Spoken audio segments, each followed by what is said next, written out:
Well, hello again, and welcome to another episode of Sermon B-Sides. My name is Rusten. I'm one of the pastors at Formdale Church in Bremerton, and I'm here with my pastor buddy, Pastor Jon.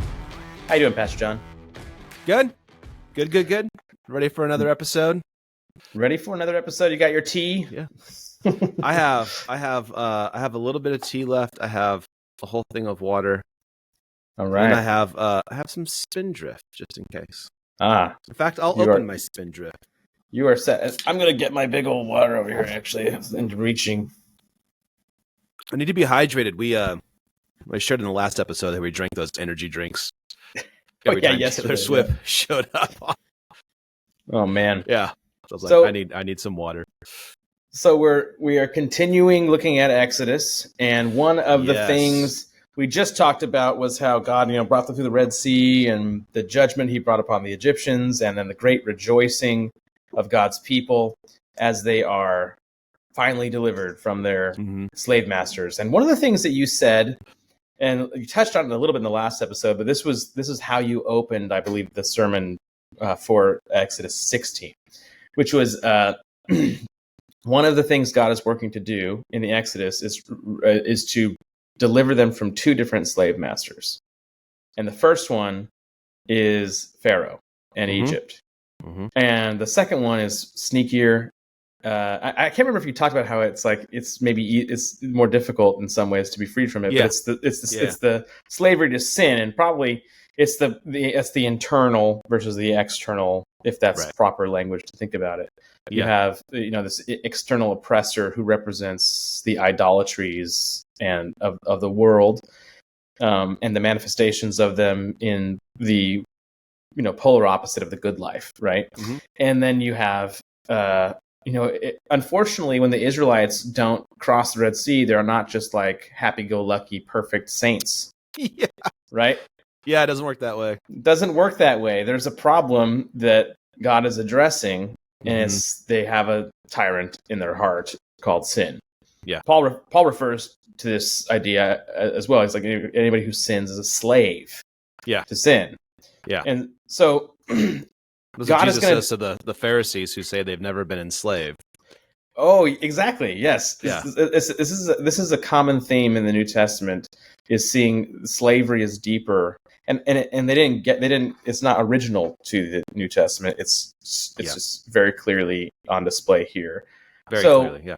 What are ways I think we're starting to see ways immediately after the Red Sea crossing, and actually throughout the entire Exodus, he's dealing with this tyrant too.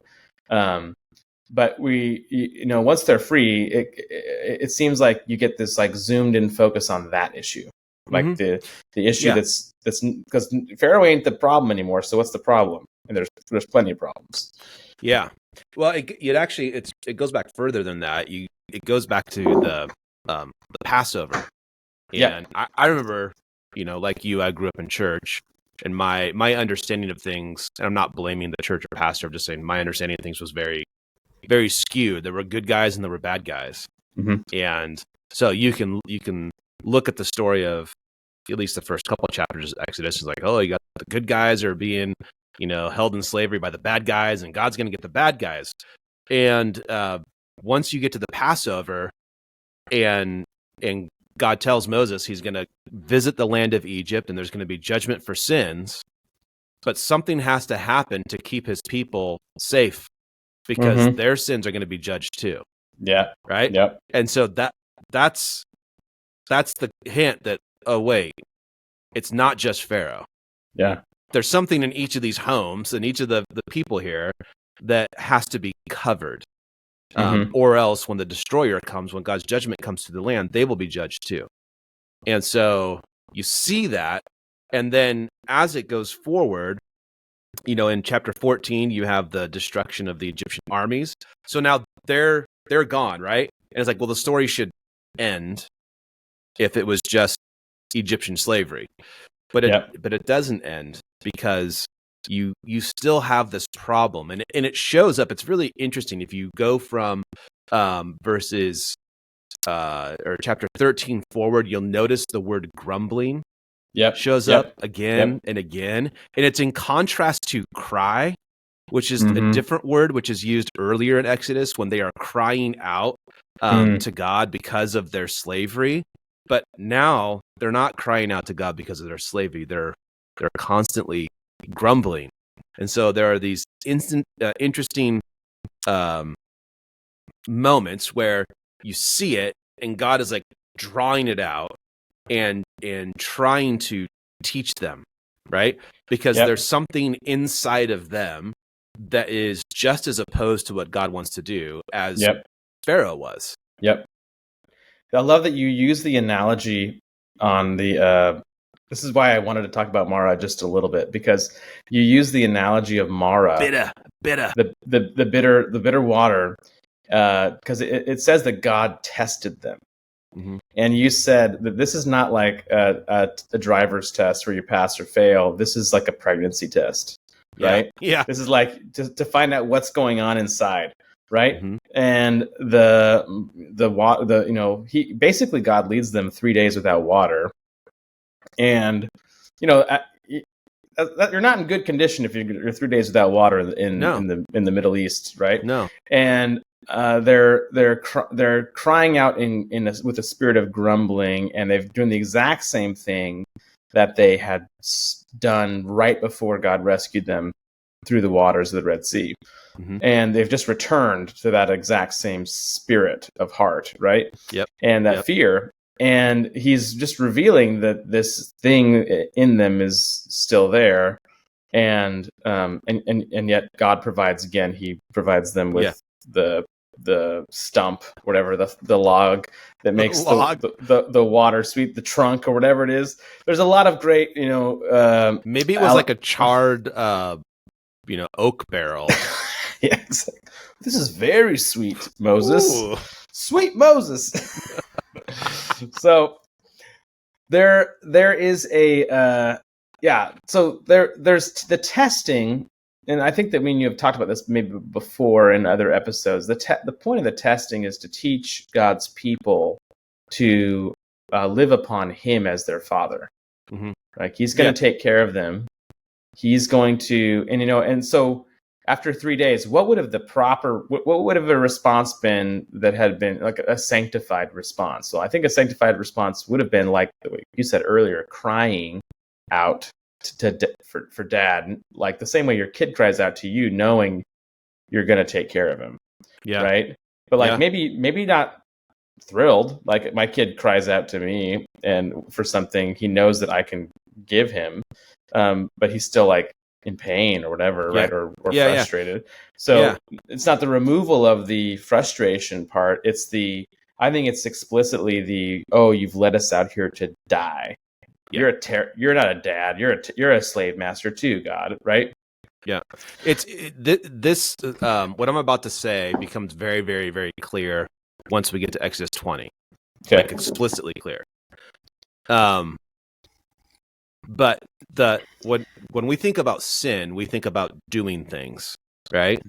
But all of the doing things are downstream from believing things.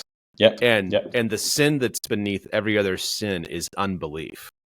And so the reason they're grumbling, it's one thing to complain about thirst. It's another thing to grumble as if God's not going to provide the need after you've just seen Him do all of these other things, right?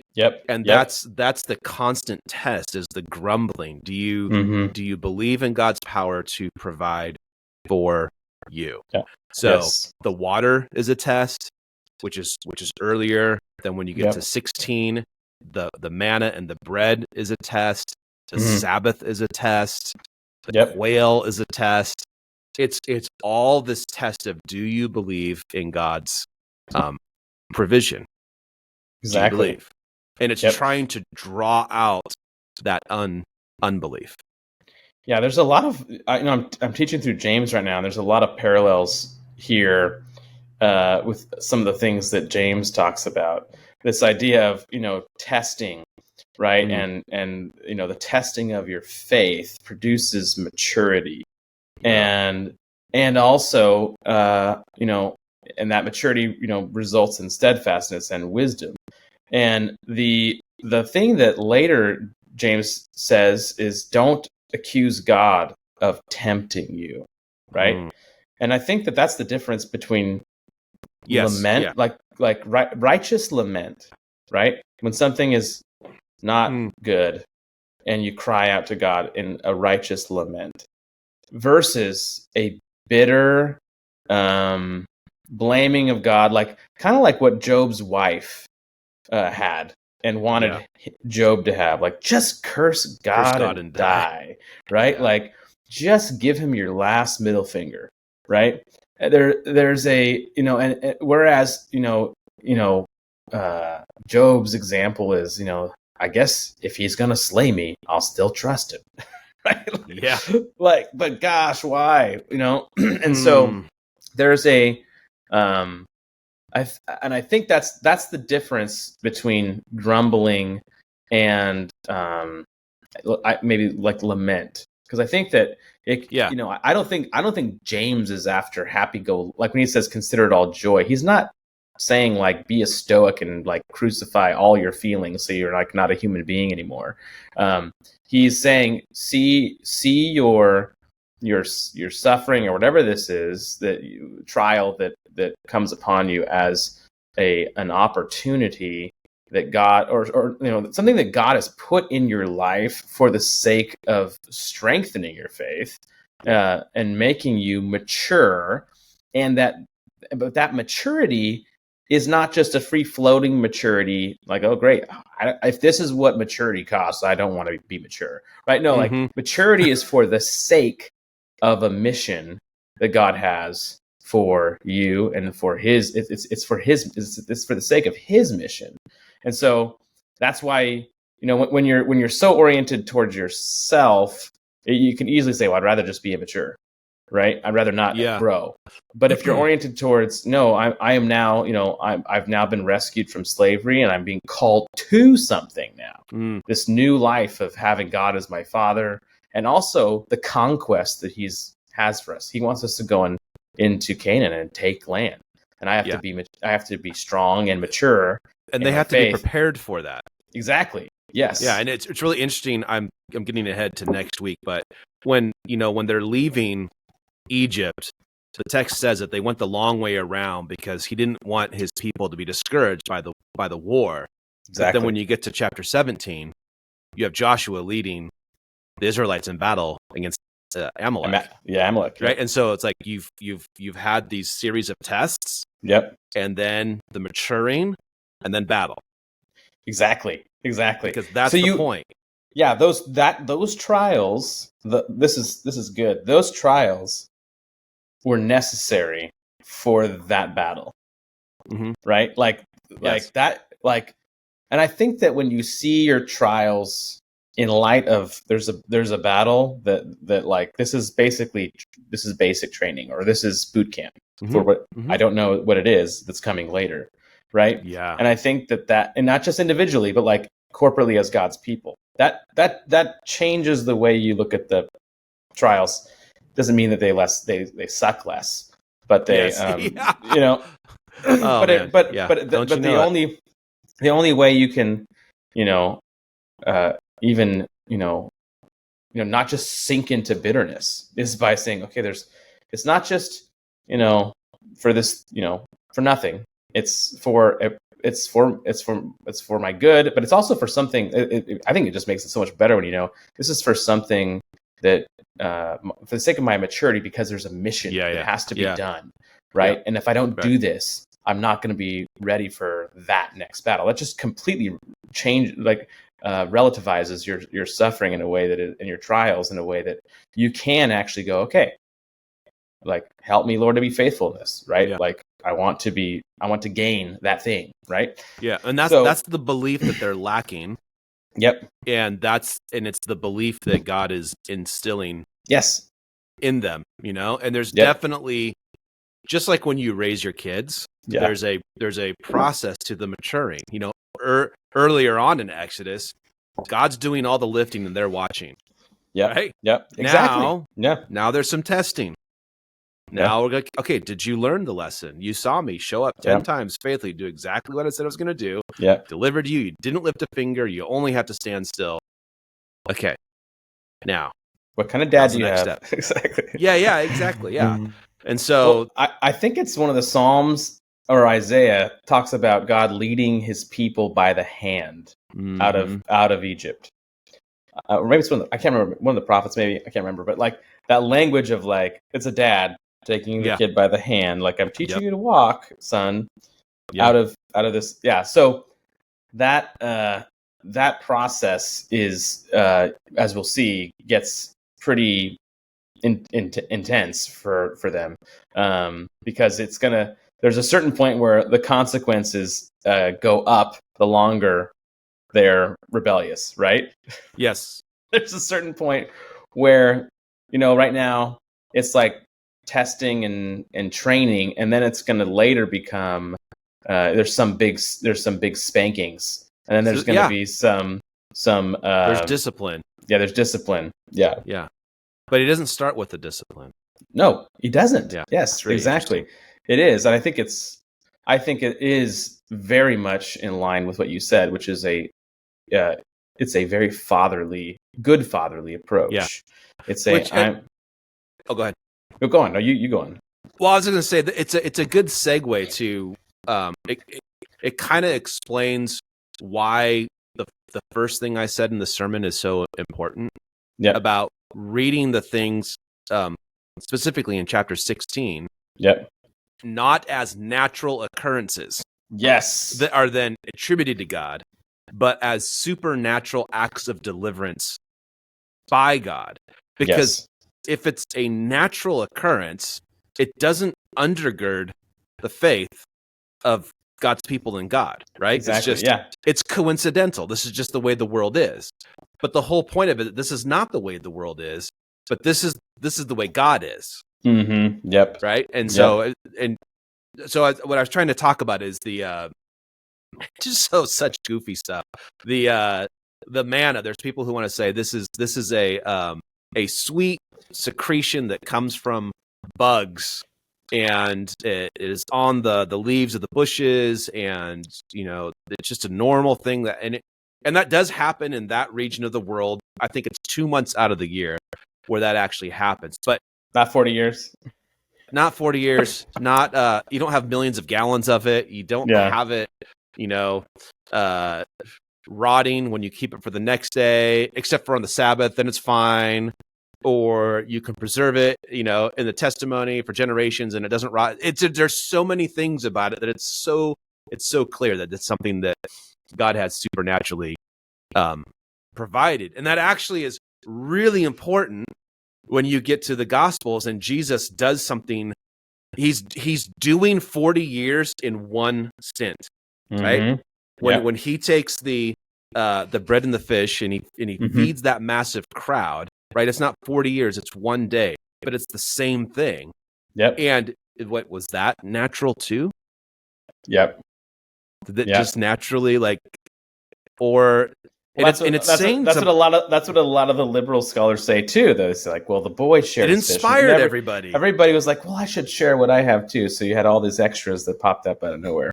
Oh my gosh! And I mean, this is what that is that's fatherless thinking. That's like like the whole point is to learn that you have a Father in heaven who can and does provide for your needs. Mm-hmm. And it's also pointing even, typologically to a supernatural need, provided need that came with Christ. I mean, it's like if you have a problem with God providing, bread that supernaturally, like, are you going to have a problem with God himself entering into his creation in the incarnation? Like, come on, which one's easier? It's like, and then death and resurrection, and virgin birth and imputed righteousness, and the whole thing, for sure.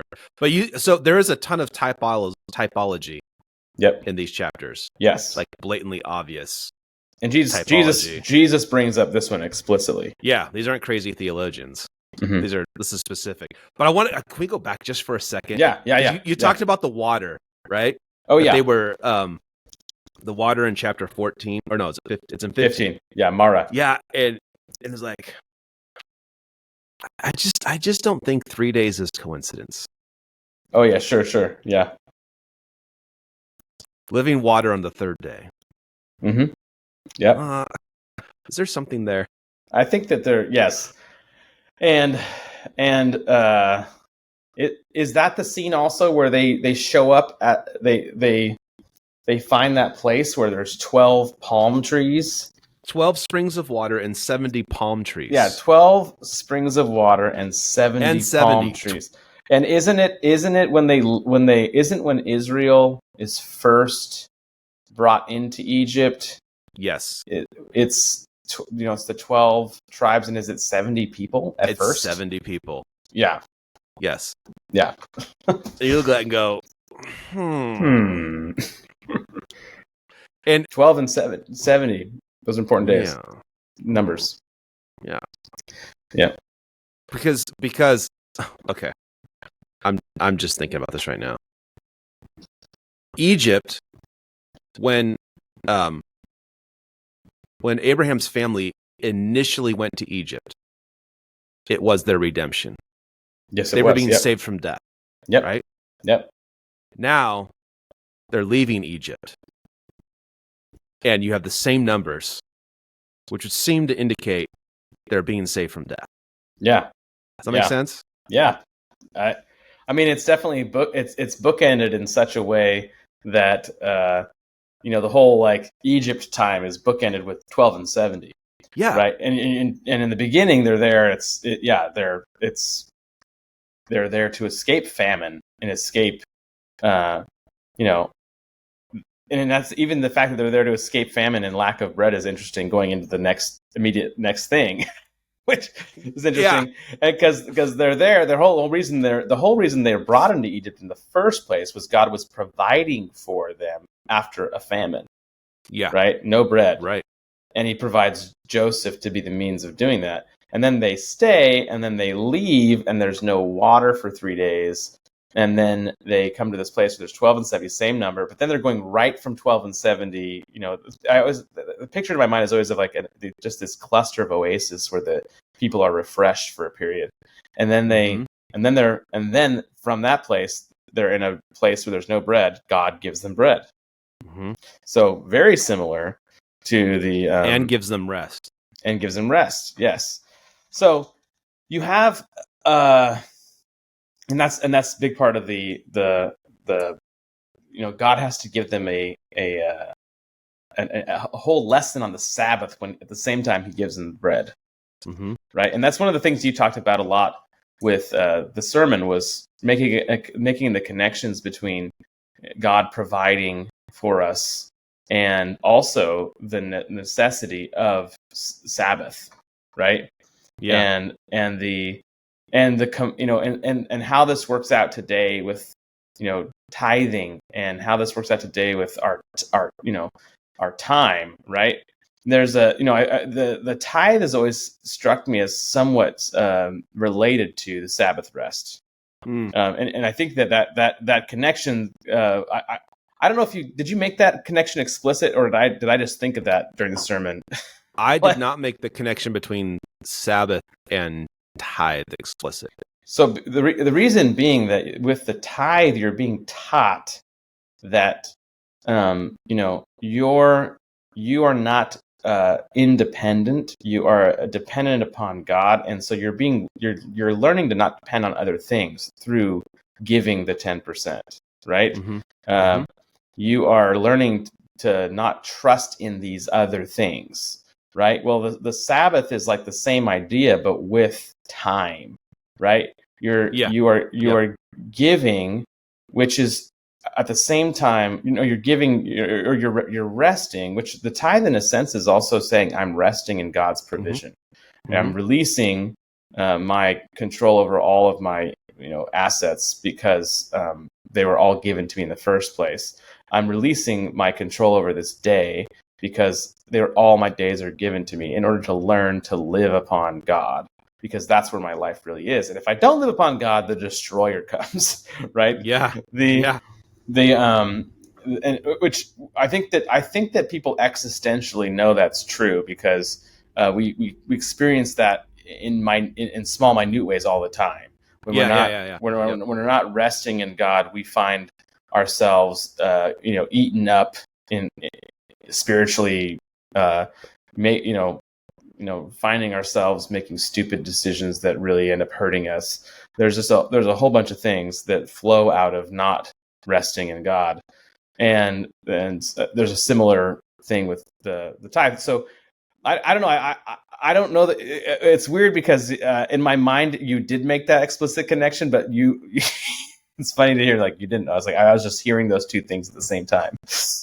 So, well, the word is living and active. Yes, so. Yes, but that same the same logic is applied to the tithe. That you are giving this thing to God, right? You're giving a day to God, keeping it holy. You're giving this, percentage of what He's given you to Him, and the whole point is not to rack up some sort of points with God. The point is to receive from God His rule and reign in your life. Mm-hmm. That's the point.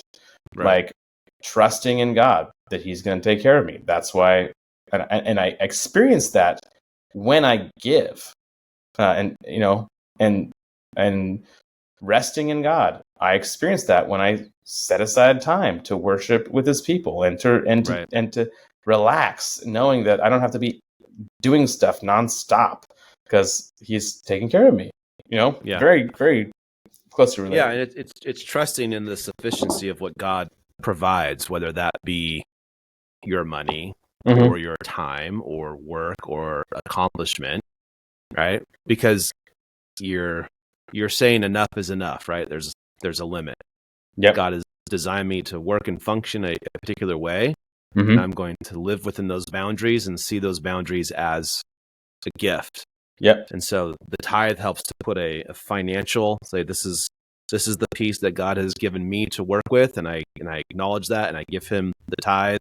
And in terms of my week, this is what God has given me to do in terms of my labor and my accomplishment, and I have to be content with that. Yeah, exactly. Because you could always invest more, and you could always work more.